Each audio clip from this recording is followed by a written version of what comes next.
everybody doing? Happy Sunday. Today is October 11th, 2020. And yes, it's nighttime. I had a lot of things to do today, but I was like, I have to drop this video for the guys today. Today, guys, we have something extremely powerful that we're going to speak about.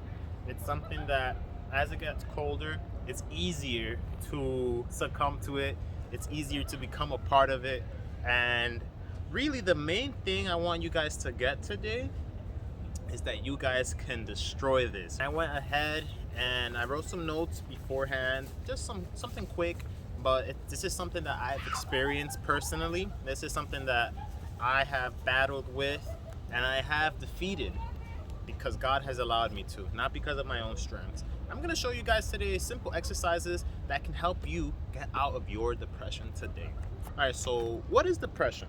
All right, depression is a state of sadness which does not allow you to be productive. It makes you be lazy. It opens basically the door to robbery of your happiness. Depression is something that's within us. So anything that's within us, we have control over. So this is very tricky because it's different for everybody.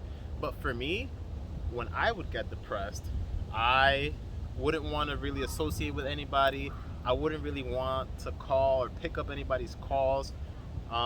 Very tucked into myself. I don't want anything to do with anybody, you know? So to avoid that, I decided to do the following. I decided to be more active. I decided to be more productive. I decided to start reading. So the time I was wasting doing not really anything, but being sad, I was like, yo, I'm being robbed from my happiness. I'm being robbed from my productivity. So these are 5 simple things you guys can apply to your life that are gonna help you combat your depression. If you guys haven't tried it already, give it a shot. It's always good to try a different approach to something so broad.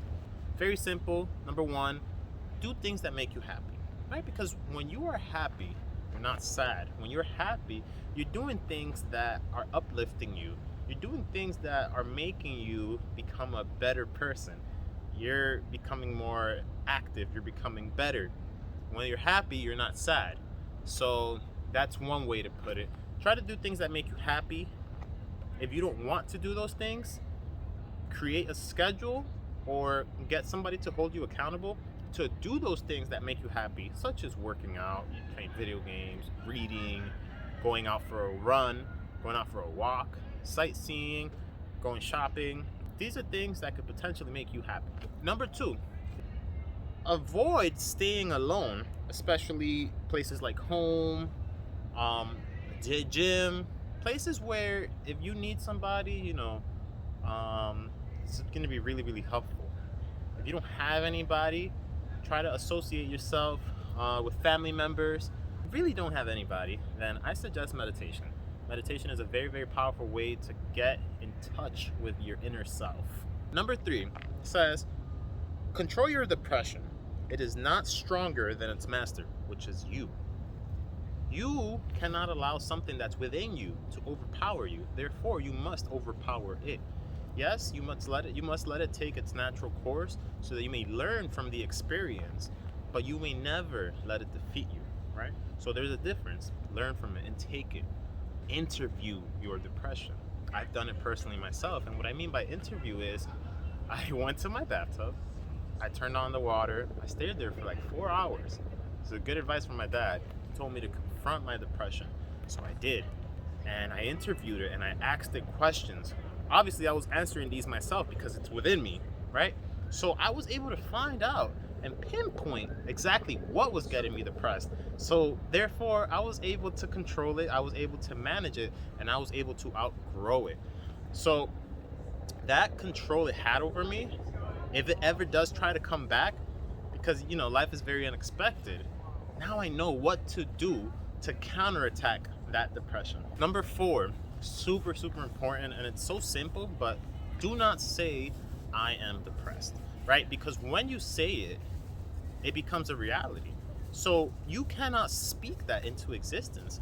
Even if you feel it, if you've been experiencing it your whole life, don't say it. When you consistently keep saying it, more of that is going to come into your life because that's what you're attracting, because that's what you're talking about, because that's what you're focusing on.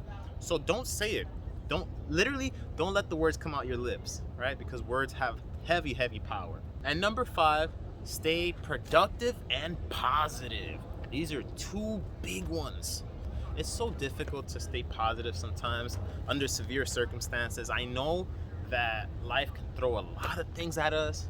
Some of you guys that have kids already, married, girlfriend, boyfriend, some of you guys are single, but you must always stay positive within yourself, over here and over here. Because look, everything that you are experiencing in life, even depression, it comes from within you, spoken out into existence some way, somehow, but it has manifested itself into your life for a reason. And I believe that everything has a purpose. So if you guys can find out the purpose of as to why you're depressed, tackle that, pinpoint that, and learn how to really fight that battle, you guys are gonna be set. This was a really, really special episode for me because I went through a lot of teen depression, adult depression, and it's for different reasons, obviously, but there's always a way, guys. There's always somebody, there's always something you can do. Don't stay home, don't stay alone, don't stay still. Don't be a pond, be a river, right? Because it flows naturally. I'm gonna read the biblical text of the week. Today we're gonna be reading in the book of Matthew, chapter 5, verse 9. And it says, God blesses those who work for peace, for they will be called the children of God. Amen, guys. That's so powerful, so uplifting, so amazing. Guys, listen, depression is a real thing. I'll tell you that much. It's a real thing, but do not make it powerful. Do not make it a reality in your life. And if you do experience it, there's a reason why you're going through it. Find out that reason, overcome it, and surpass it, because you have the power to do it. Remember, God will never give you anything you can't handle. So with that being said, guys, I love you guys. Take care of yourselves, take care of your souls, your hearts, your mind, your spirit, everything. Take care of everything about yourself, because like I said earlier, it all starts with you. I'll see you guys next Sunday and our next Mentorship Sunday. God bless you guys. What this is saying then is that just as you don't know how you manage to be conscious, how you manage to grow and shape this body of yours, that doesn't mean to say that you're not doing it. Equally, you don't know how the universe shines the stars, constellates the constellation, and galactifies the galaxies. You don't know. But that doesn't mean to say that you aren't doing it in just the same way as you're breathing without knowing how you breathe.